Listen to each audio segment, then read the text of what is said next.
Yoz faslida havo haroratining keskin ko'tarilishi, quruq ob-havoning uzoq davom etishi hamda aholi va xo'jalik obyektlarida yong'in xavfi ortishini inobatga olgan holda respublika bo'ylab yoz faslida yong'in xavfsizligini ta'minlash bo'yicha dolzarb 60 kun profilaktik tadbirlari keng ko'lamda amalga oshirilmoqda. Navbatdagi tadbirlar Vobkent tumanida tashkil etildi. Mazkur tadbirning asosiy maqsadi yong'inlarning oldini olish, fuqarolarning hayot va mol-mulkini ishonchli himoya qilish, yong'in xavfsizligi madaniyatini yuksaltirish hamda favqulodda vaziyatlarning oldini olishdan iborat. Shu maqsadda Buxoro viloyatining barcha hududlarida favqulodda vaziyatlar boshqarmasi xodimlari tomonidan aholi, korxona va tashkilotlar, bolalar oromgohlari va boshqa muhim obyektlarda keng qamrovli profilaktik tadbirlar olib borilmoqda. Jumladan Vobkent tumani favqulodda vaziyatlar bo'limi xodimlari tomonidan tumandagi avtomobillarga yonilg'i quyish shoxobchalarida yong'in xavfsizligi holati yuzasidan navbatdagi o'rganishlar tashkil etildi. O'rganishlar davomida kompressor uskunalarning texnik sozligi, yonilg'i quyish jarayonida belgilangan me'yorlarga qat'iy rioya etilishi, yong'inga qarshi qalqonlarning to'liq jihozlanganligi va birlamchi yong'in vositalarining soz holatda saqlanayotganligi ko'zdan kechirildi. Shuningdek, haydovchilarga yong'in sodir bo'lgan ilk daqiqalarda o't o'chirgichlardan to'g'ri va samarali foydalanish bo'yicha amaliy tushuntirishlar berildi.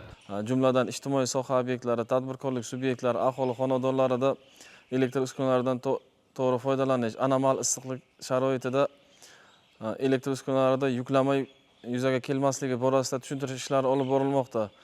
Shuningdek, belgilanmagan joylarda aholining cho'milishini taqiqlash, mazkur hududlarda yosh bolalarni yolg'iz qoldirmaslik, mast holatda suvda cho'milmaslik borasida tushuntirish ishlari olib borilmoqda.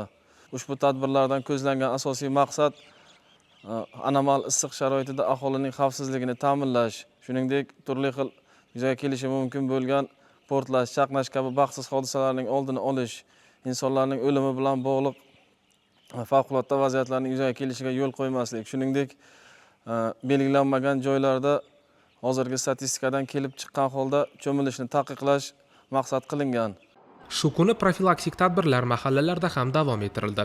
Mahalla faollari bilan hamkorlikda aholi xonadonlarida bo'lib, fuqarolarga gaz plitalari, dud bo'ron va mo'rilar hamda quyosh panellaridan xavfsizlik talablariga rioya qilgan holda foydalanish yuzasidan tavsiyalar berildi. Mutaxassislar tomonidan elektr va gaz jihozlaridan foydalanishda yo'l qo'yiladigan xatolar og'ir oqibatlarga olib kelishi mumkinligi alohida ta'kidlandi. Navbatdagi manzil Vobkent tumanidagi Quyosh nuri bolalar sog'lomlashtirish oromgohi bo'ldi. Bu yerda dam olayotgan bolalar uchun yong'in xavfsizligi qoidalari, suv havzalarida xavfsiz harakatlanish va cho'milish madaniyati bo'yicha qiziqarli va interaktiv mashg'ulotlar tashkil etildi. Mashg'ulotlar davomida bolalarga favqulodda vaziyatlarda to'g'ri harakat qilish, yong'in sodir bo'lganda zudlik bilan 112 qisqa raqamga murojaat qilish tartibi hamda birlamchi yong'in o'chirish vositalaridan foydalanish usullari tushuntirildi. Tadbir yakunida bolalar yong'inni o'chirish bo'yicha amaliy mashqlarda ishtirok etib, o't o'chirgichlardan foydalanish ko'nikmalarini amalda sinab ko'rishdi.